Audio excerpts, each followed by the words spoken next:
Hey everyone, it's Types, and I'm still a little bit sick, but I'm going to be bringing you another video. This time we're going over a tier list, except this is a tier list that was made quite a while ago. As you can see, these are not brand new cards. These are cards from Silver Tempest, and this is from my Silver Tempest tier list. I made this with Uncommon Fossil, and this was actually what inspired the creation of the podcast. Because in the video, it'll be linked down below if you want to see it. It was long and boring, did have interesting elements, certainly, and I think the tier list ended up being pretty solid. Obviously, it's far from perfect, and that's what we're going to talk about. And keep in mind, this was before rotation of the Sword and Shield era cards, so there are a few things we should talk about. And that this tier list was generally aimed at pre-rotation, though, when these cards came out, and also without knowledge of the cards after. So, not no knowledge of the Scarlet and Violet cards, or minimal knowledge. Some, but not too much. So, let's just hop into it. It's just me today. It's not Uncommon Fossil isn't joining me. We might cover this together at some point, though. And S is supposed to be like very, very good. A is still pretty viable, and those are the two main viable tiers. B is like kind of viable, but C is not particularly good, and D is pretty trash garbage.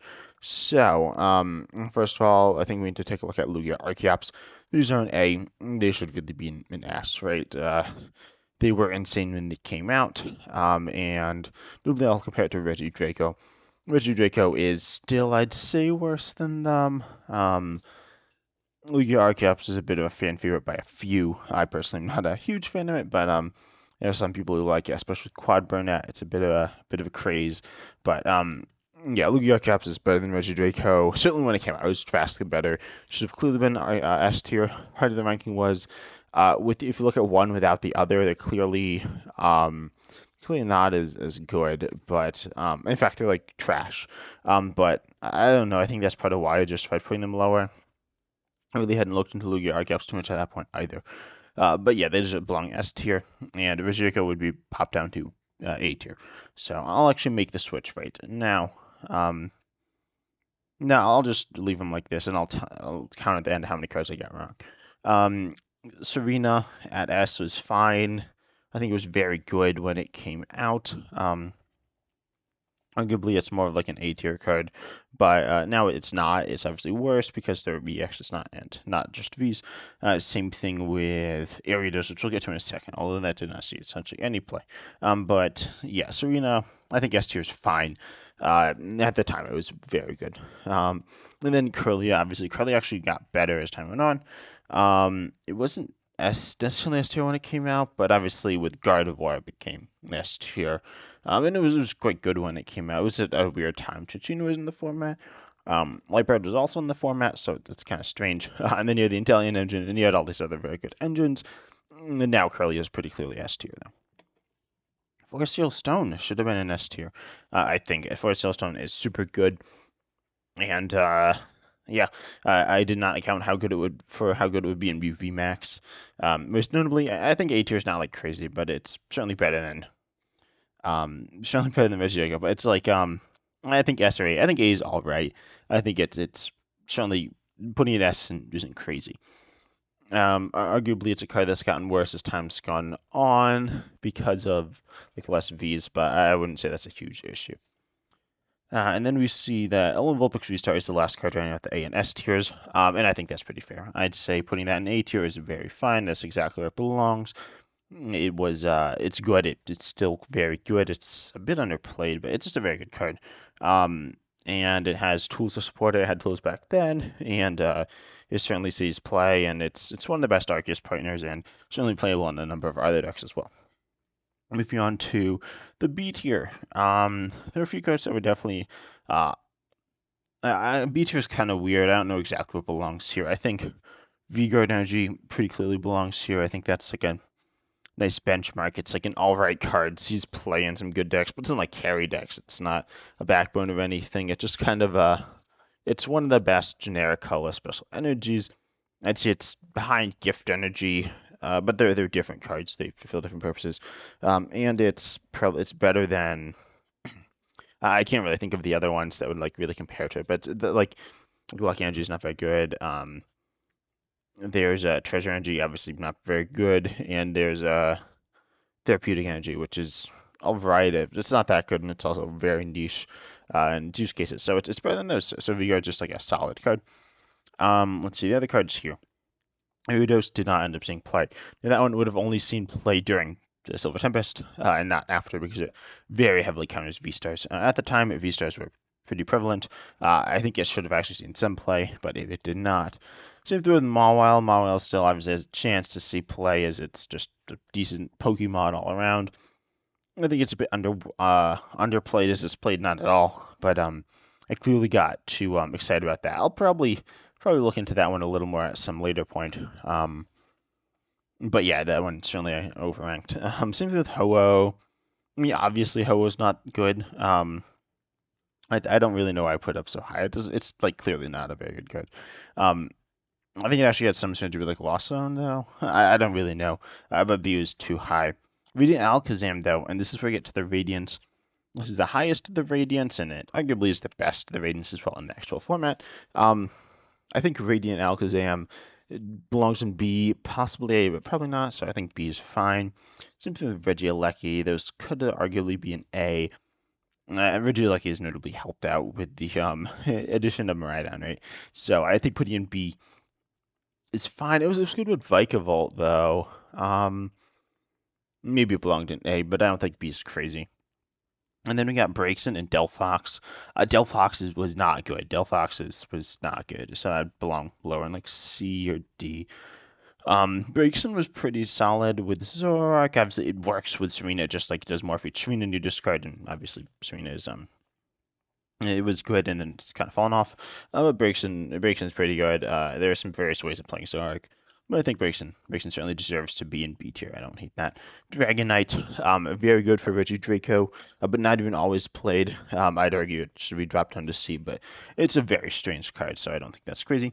Leafy Camo Poncho, again, that's not the most played card in the game. I really don't know what to think about that one. I have not played it very much, but I know it's not a bad card. I think B is a fair rating of that as well. Sunflower, single price deck, it wasn't good. There's not really any two ways about it. It was not good. So yeah, I would put that lower. Same with Jinx. Arguably, Jinx is actually an alright card, but it was just essentially directly outclassed by Miltank and directly outclassed by Mimikyu. So like, you'd never actually play Jinx. Jinx is a very weird card. I don't. You put it in B tier is necessarily wrong, but it didn't see any play. Rapidash probably hasn't lived up to anything. I mean, there hasn't been that much hype, but it hasn't lived up to any hype that there has been. I mean, there's Charizard, but that's not really fire. So, your Rapidash isn't particularly good.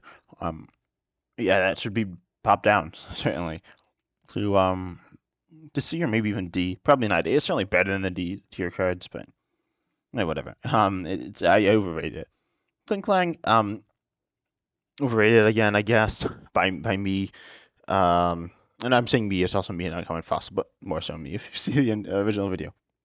But Klinklang is not good. And McEwen V, I don't even like remember what this does. I think it is more for special energy and some like outright first attack. I mean, it's not good.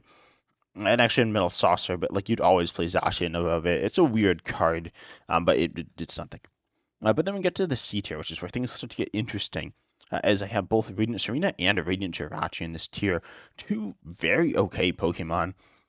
Radiant Serena arguably being better than Radiant Alakazam. I'd say Radiant Alakazam is better, but I know some people really like Radiant Serena. It is a control card as well. Same thing with Radiant Jirachi, but more so Radiant Serena.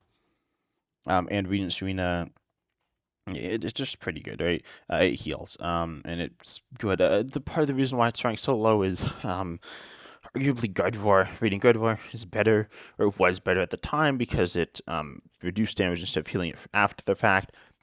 This meant that it was better against like Vs, which are like everywhere. So I don't think putting Radiant Serena that low is like an awful pick at the time, and it didn't perform super well at the time, but it's certainly been up. Right now, it would be in the B tier.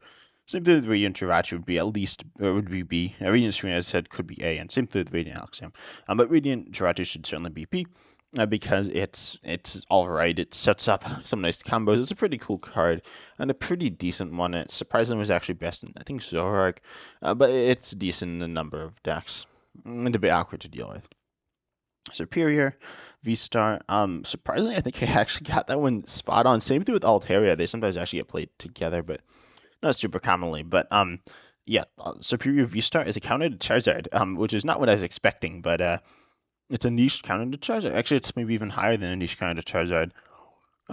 As it became a staple in the Giratina V-Star. Arceus stacks, which is pretty interesting, but I think putting it in C is actually completely fair, as it's not a particularly good card. It certainly was not the Gardenia's card that we are kind of hoping it would be. But then we see Altaria, like a healer and damager, decent Pokemon, not one that I've played much, but I know has seen some play. And one that I really want to check out, Altaria, just a decent Pokemon. Anorith is bad, and Armaldo, like both of these clearly belong in D tier, but they're not good cards. There's not really much like justification, like nothing backing them. They're not good. Incineroar was bad as well. It's kind of like a meme fun card. It's a really fun one. Not one that I played too much. Torracat did not get its own slot.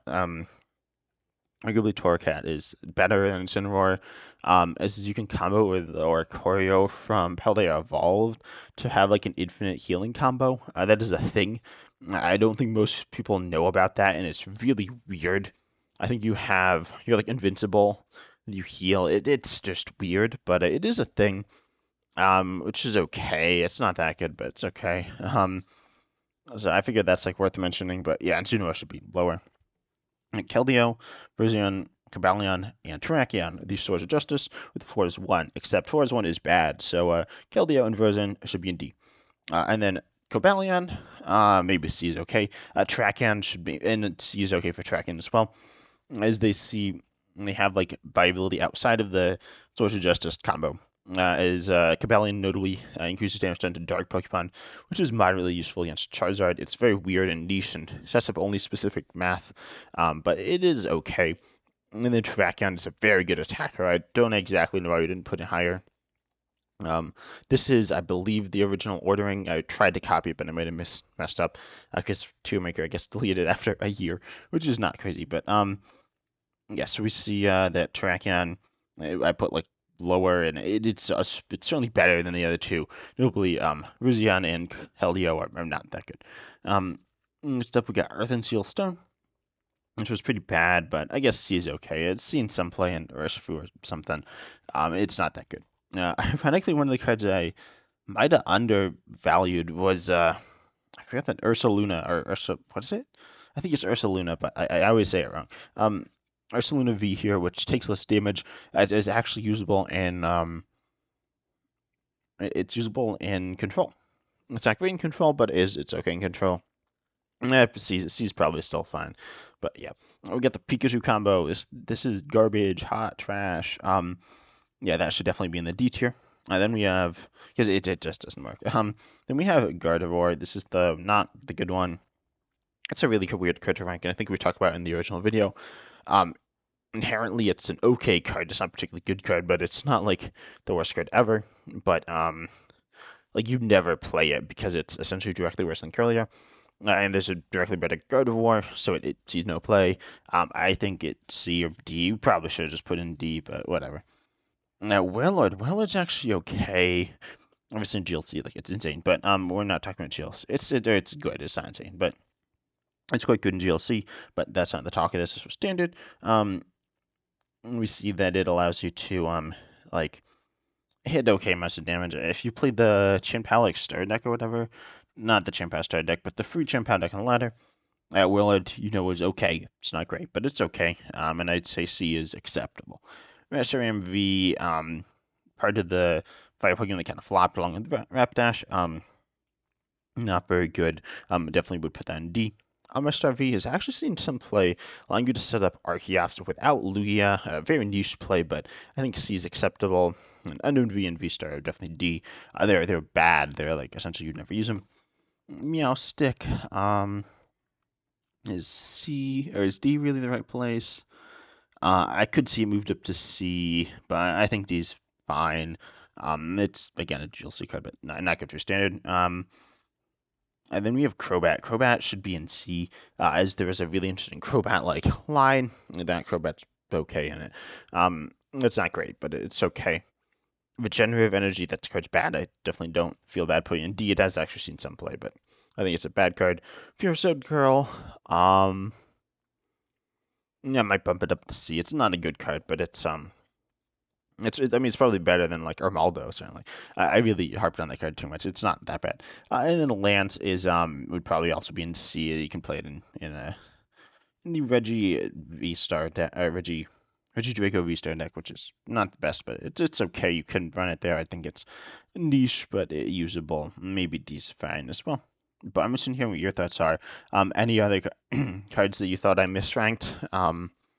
Do you think my new thoughts on the cards are bad, are good? What do you think of us cards from the set? And if you want to see more stuff about it, comment that down below and subscribe as well. I don't know the graphic, but like I think it's like 80 or 90 something percent of the, I think it's like 85% of my audience isn't subscribed. So subscribe. And if you're already subscribed, hit the bell as well, so you can be notified of my new videos. And then also like the video as well. That helps out the channel. So I don't actually know how much it helps out the channel. The thing that helps out most of those subscribers, you can share with other people if you want to help out my channel. And I'm excited to see you next time.